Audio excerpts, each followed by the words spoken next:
kelar. Perubahannya seperti apa?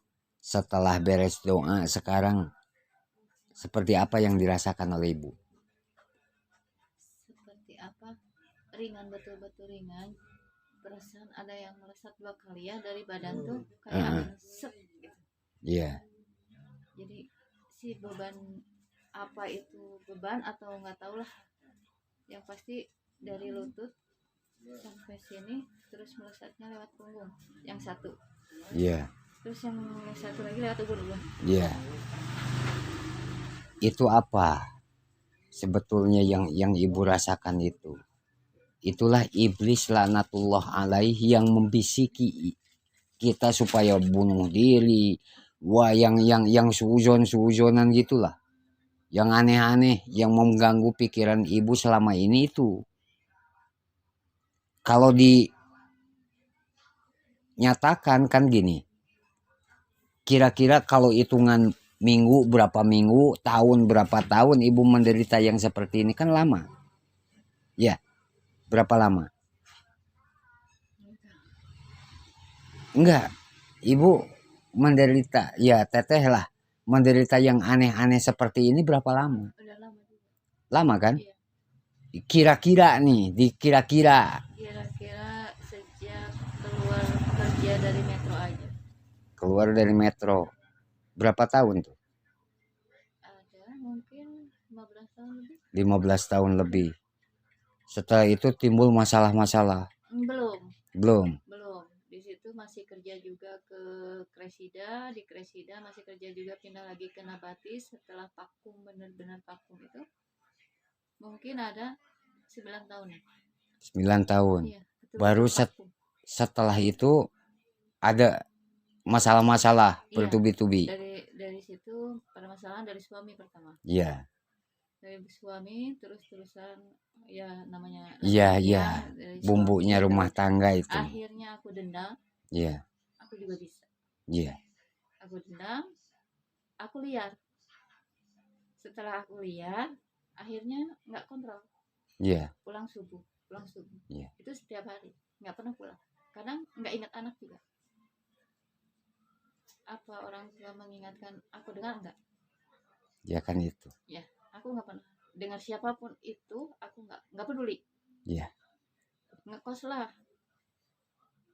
sama teman-teman. Anak mau anak atau suami itu udah nggak peduli. Aku tinggal sama teman, kebetulan ngekos itu 4 orang. Iya. Jadi hiburan malam itu tiap hari. Dugem gitu. Iya. Diskotik, dugem, yang namanya yang nggak benar itu udah jadi makanan setiap malam. Iya, betul. Nah, pulanglah karena bapak yang minta. Iya. Bapak kandung. Iya, bapak kandung yang minta. Terus mertua juga datang juga. Akhirnya kita berdamai sama suami, asalkan nggak ringan tangan. Iya. Nggak perempuan juga. Iya. Nah, setelah itu sampai akhirnya sampai sekarang ini, terakhir itu kasus di kepolisian juga. Karena dia ringan tangan lagi. Iya. Aku laporlah ke polisi. KDRT. Iya. Nah, dia minta maaf, nggak akan mengulangi lagi. Oke, kasih lagi kesempatan. Sampai sekarang enggak. Cuma dari nada bicara, dari nada kesehariannya ke anak juga cuek. Jadi aku yang handle semua masalahku ini. Kalau nafkah gimana? Dari segi keuangan. Kalau nafkah dibilang ngasih ya nggak ngasih, dibilang nggak ngasih ya dia ngasih gitu. Iya. Ala kadar. Iya. Nggak apa-apa, sabar. Kan ada waktunya. Jadi kan? ini yang selalu menghandle saya. Iya. Cuman kadang saya juga keras ke ini. Dia ngasih pengertian. Kadang gimana saya gitu. Jadi nggak pernah didengar. Ibu datang. Jadi yang ada cuman capek, lelah. Yang ada cuman itu. Iya. Yang akhirnya aku beli obat-obatan sampai aku pernah minum 1 botol.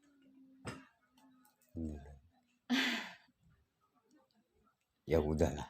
Karena aku udah lelah. Dari sekarang ke depan hentikan semua. Mudah-mudahan Allah Subhanahu wa Ta'ala akan berubahnya. Nggak mungkin akan segininya terus. Pahami itu.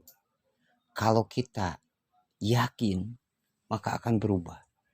Yang mustahil tidak mustahil dengan izin dan ridho Allah. Nggak ada yang permanen di alam dunia. Pasti akan berubah. Kemarin sempat juga pengen lihat lagi ya, di otak itu tuh, aku masalah kayak gini suami aja diem aja, tapi aku ingatnya ke ini yang kecil. Iya. Tadinya aku mau lihat, aku nggak peduli kamu tuh tidak peduli aku gitu ya. Iya. Aku dendam, aku mau lihat tapi aku lihat yang ini. Iya. Lihat lagi yang ini bela banget ke aku Pak, bela banget gitu. Ada apa-apanya aku, sakitnya aku, ini yang paling gede. Ya kan gini, andai kata ini menimpa anak kita, kan kita harus begitu. Apakah kita nggak kasihan dengan anak keturunan kita ke depan, mengikuti jejak dan langkah kita? Kalau yang baik kan akan ke bawah baik, kalau jelek akan ke bawah jelek. Maka tadi, kalau tidak ingin dikatakan orang gila, maka rubahlah diri kita. Ada kok orang yang lebih parah, lebih sengsara dibandingkan dengan yang kita alami. Ada yang hidupnya lebih menderita, ada banyak. Bukan hanya kita sebetulnya. Kalau ibu lihat, ya nanti sebagai pembandingnya yang di YouTube saya lah. Tuh ada yang 25 tahun, ada yang apa, ada yang diponis HIV AIDS. Mustahil lah bisa sembuh. Dokter yang ngomong, ternyata sembuh. Yang menyembuhkan itu bukan dokter, Gusti Allah. Itu mah hanya jalan. Yang ingin saya tanyakan, apakah setelah yang ibu lakukan selama ini selesai masalah? Nambah masalah. Kemudian biaya, nambah bengkak. Gimana kalau misalkan si anak terlantar? Udah kita terlantar, anak kita terlantar. Bagaimana pendidikan ke depan? Terus, ya maaf, kalau kita gelap mata, bunuh diri misalkan. Siapa yang mau mendoakan kita? Kita aja nggak membimbing keturunan kita dengan cara yang baik. Nggak mengenal. Wah, lebih sengsara lagi, Bu. Maka sebelum itu berakhir, ya sudahi gitu. Ada jalan keluar, ada. Tadi doanya. Yang tadi mustahil, tidak mustahil. Allahumma yasir alaya dunia. Ya Allah, berikanlah kekayaan dunia yang sebanyak-banyak. Bukan yang sedikit-sedikitnya. Biar kita tidak kaya raya, tapi barokahnya. Ketika kita butuh ada. Saya buktikan kepada jamaah-jamaah pengajian saya. Saya buktikan kepada diri saya sendiri. Kepada siapapun. Saya membangun rumah zaman COVID, Bu. Dari nol. Saya bawa anak didik saya yang di Pemkot, yang jualan-jualan di Pemkot, yang tadinya pemabu. Wah, yang gak karuan. Mau ngaji. Bertato. Dari yang tadinya tidak percaya dengan keagungan Allah, yang selama hidupnya belum pernah terbersit di dalam benak pikirannya pingin punya mobil, punya, kebeli. Saya dari nol, belum ada perencanaan pingin beli tanah, apalagi rumah. Dari nggak punya celengan, nggak punya uang seperak pun, tapi dengan izin Allah, bukan karena nyegik, munyung atau apa. Allah mudah kok membulak-balikan segala sesuatu. Terbeli rasanya mimpi. Sudah itu membangun setahun lebih. Nggak berhenti-berhenti. Selama COVID, orang mah susah cari duit. Kita diem di rumah, ngajar juga daring di sekolah. Ngajar di rumah. Di mana duit datang sendiri? Tapi bagi saya mah ada aja. Karena di rumah tidak diam. Tamu banyak. Tadi malam aja sampai jam 12 malam. Kadang-kadang sampai subuh. Gitu ya. Yang dari luar kota, dari mana-mana. Rezeki itu bukan dihitung, diukur dengan duit, Bu. Ya, nggak bisa diukur dengan duit.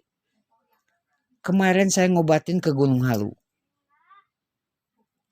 Gunung Halu, Bu. Cililin jauh. Gini. Sampai perbatasan Cianjur. Sampai perbatasan Cianjur. Dari Gunung Halunya aja ke rumah itu yang dituju 1 jam lagi. Jalannya begini, jurang, tebing, tapi udah beraspal bagusnya teh, ketolongnya teh, iya, nggak masuk mobil.